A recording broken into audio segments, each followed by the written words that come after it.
పేదవాడి పక్షాన నిలబడతాం, ప్రజా గొంతుకై నినదిస్తాం. వాయిస్ ఆఫ్ వాయిస్లెస్, తెలుగువారి మనస్సాక్షి, సాక్షి టీవీ. సాక్షి టీవీ ప్రసారాల కోసం మీ స్థానిక కేబుల్ ఆపరేటర్ ని వెంటనే సంప్రదించండి. నెల్లూరులో వైఎస్ఆర్సీపీ ఎమ్మెల్సీ చంద్రశేఖర్ మాట్లాడుతున్నారు. లైవ్ లో చూద్దాం. రోడ్డు మీదనే మనం పెట్టుకోవాలి. ఈ షాపులు గనక వస్తే ఇది కూర్చోడానికి ఈ ప్లేస్ అంతా వదిలేరు. ఇది రోడ్డు 18 అడుగులు ఉంది. ఇంకా ఇక్కడికి వచ్చిన వాళ్ళు ఇక్కడ కూర్చుంటే ఈ షాప్కి వచ్చిన వాళ్ళందరూ కూడా బండ్లన్నీ ఇక్కడే పెట్టాల్సి వస్తుంది. ఇక్కడ పెట్టినప్పుడు ఈ రోడ్డు అంతా కూడా బ్లాక్ అయిపోతుంది. సో టోటల్ గా 200 షాపులు అక్కడ పెడితే ఒక్కొక్క షాపుకి సగటున ఒక రోజుకు ఒక 100 బండ్లైనా వస్తాయి. అన్ని రాకపోతే ఆ వ్యాపారం కూడా జరగదు. అంటే సుమారుగా రోజుకి ఒక 20,000 పార్కింగ్, అంటే 2 వీలర్స్ కానీ 4 వీలర్స్ కానీ వీటన్నింటినీ కూడా రోడ్డు మీద పెట్టాల్సిన పరిస్థితి అయితే ఉంటుంది. ఆ విధంగా ఆ రోడ్డు మీద మొత్తం పార్కింగ్కి ఉన్నటువంటి 18 అడుగుల రోడ్డు, ఈ 18 అడుగుల రోడ్డు టోటల్గా కనుక ఇక్కడ కనుక పెట్టేస్తే ట్రాఫిక్ మొత్తం బ్లాక్ అయిపోయి దాని కింద సుమారుగా 4 మండలాలకి రోజుకి 15,000 బస్సులు కానీ లారీలు కానీ ఆ రోడ్డు మీద పోతా ఉంటాయన్నది ఒక అంచనా. అవన్నీ కూడా ఇబ్బంది పడే పరిస్థితి ఉంటుంది. ఏ ఉద్దేశంతో అయితే, ఎంతమంది త్యాగంతో అయితే మనకు అదంతా ఏర్పడిందో, ఇన్ని కోట్ల రూపాయలు పెట్టి ఏదైతే అక్కడ డెవలప్ చేసినామో ఆ ట్రాఫిక్ సమస్య విపరీతంగా అక్కడ పెరిగి, అక్కడ చూస్తే సర్వీస్ రోడ్డు లేదు, పార్కింగ్ సపరేట్ ప్లేస్ ఏమీ ఏర్పాటు చేయాల. సో ఈ కారణాల వల్ల మొత్తం ట్రాఫిక్కి ఇబ్బంది కలిగే పరిస్థితి ఉంటుంది.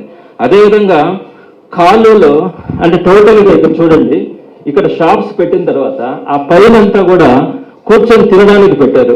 వచ్చి దీంట్లో ఈ కాలువలో అంతా కూడా డస్ట్ వేస్తారు. అక్కడ తిన్నాటివి తాగినాటివి అన్నీ కూడా ఇక్కడ దీంట్లోకి అక్కడి నుంచి ఇసిరేసి దీంట్లో ఈ కాలువలో వేస్తారు. ఈ కాలువలో వేసినప్పుడు ఈ కాలువ ఖచ్చితంగా బ్లాక్ అవుతుంది. ఆ విధంగా బ్లాక్ అయినప్పుడు తప్పకుండా కూడా అక్కడ దోమలు కానీ ఇవన్నీ రావడం కానీ, పారిశుద్ధ్య సమస్య ఏర్పడి ఆ చుట్టుపక్కల ఉన్న ప్రాంతాల్లో వాళ్ళకి అంటువ్యాధులు విపరీతంగా వచ్చేదానికి అవకాశం ఉంది. అదేవిధంగా ఈ కాలువ కనుక బ్లాక్ అయితే సుమారుగా 4 మండలాలకు సంబంధించి 43,000 ఎకరాలకు సంబంధించినటువంటి పారుదల కాలువ కాబట్టి అక్కడ ఉన్నటువంటి వ్యవసాయదారులందరికీ కూడా ఈ కాలువ కనుక బ్లాక్ అయితే ఇబ్బంది పడే పరిస్థితి ఏర్పడుతూ ఉంది. అలానే ఇంకొక విషయం కూడా, ఈ ఎప్పుడు కూడా కాలువలు అయిన తర్వాత కాలువల పక్కన 20-30 అడుగులు పోరంబోక ల్యాండ్స్ ఉంచుతారు. ఎందుకంటే అక్కడ ఉన్నటువంటి పూడికలు తీసుకోవాలంటే ఒక జేసీబీ కానీ ఒక ట్రాక్టర్ కానీ అక్కడ తిరిగి ఆ బండ మీద ఆ కట్ట మీద తిరిగి ఆ కాలువని క్లియర్ చేసుకోవడానికి 20-30 అడుగులు పోరంబోక ల్యాండ్ అని చెప్పి ఉంచుతారు. ఆ పోరంబోక ల్యాండ్ని ఆక్రమించుకోవడం కూడా నేరం.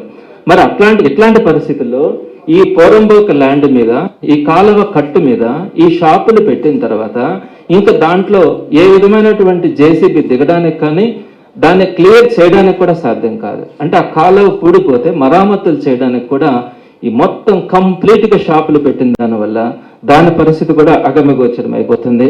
పూడిక తీయడం కూడా ఇంకా సాధ్యమయ్యే పరిస్థితి లేదు.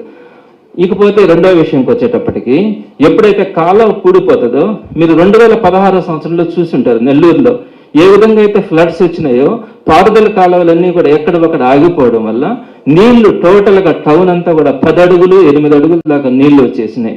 పేదల ఇల్లు అయితే మునిగిపోయినాయి, బురద అయిపోయింది. సో ఇప్పుడు ఎప్పుడైతే ఈ కాలువ పూడిపోతుందో టోటల్గా పెన్నాలో నుంచి వచ్చేటువంటి ఫ్లడ్ అంతా కూడా ఓవర్ఫ్లో అయ్యి ఆ చుట్టుపక్కల ఉన్న ప్రాంతాలన్నీ కూడా ముప్పు ఏర్పడేదానికి అవకాశం ఉంటుంది. మీరు ఒకసారి చూడండి, ఖచ్చితంగా ఇక్కడ కూర్చున్నటువంటి వాళ్ళు తినిందంతా కూడా ఇక్కడ వేసేయాలి. సో ఇక్కడ ఉన్నటువంటి వేస్టేజ్ని కూడా ఇక్కడ పెట్టాలి. సో ఇలాంటి పరిస్థితిలో ఇది కనుక పూడిపోతే సో టోటల్గా ఫ్లడ్ ఎఫెక్టెడ్ ఏరియా కూడా ఏర్పడుతుంది. అదేవిధంగా ఎప్పుడు కూడా ఈ రోడ్ ఏర్పడిన తర్వాత వయసులో పెద్దవాళ్ళు కానీ ఏదైనా చిన్నపిల్లకాయలు కానీ పక్కన వెళ్ళడానికి ఒక వాకింగ్ ట్రాక్ని ఏర్పాటు చేస్తాం. ఆ వాకింగ్ ట్రాక్ లో ఈ రోడ్లో ఎక్కువ బస్సులు లారీలు వెళ్తుంటాయి కాబట్టి వృద్ధులు పిల్లలు ఆ వాకింగ్ ట్రాక్ మీద వెళ్ళడానికి దాన్ని ఏర్పాటు చేస్తాం. ఈ వాకింగ్ ట్రాక్ మీద 200 షాపులు ఏర్పాటు చేస్తే ఖచ్చితంగా ఇంకా దాని మీద నడవడానికి కానీ కూడా అవకాశం ఉండదు.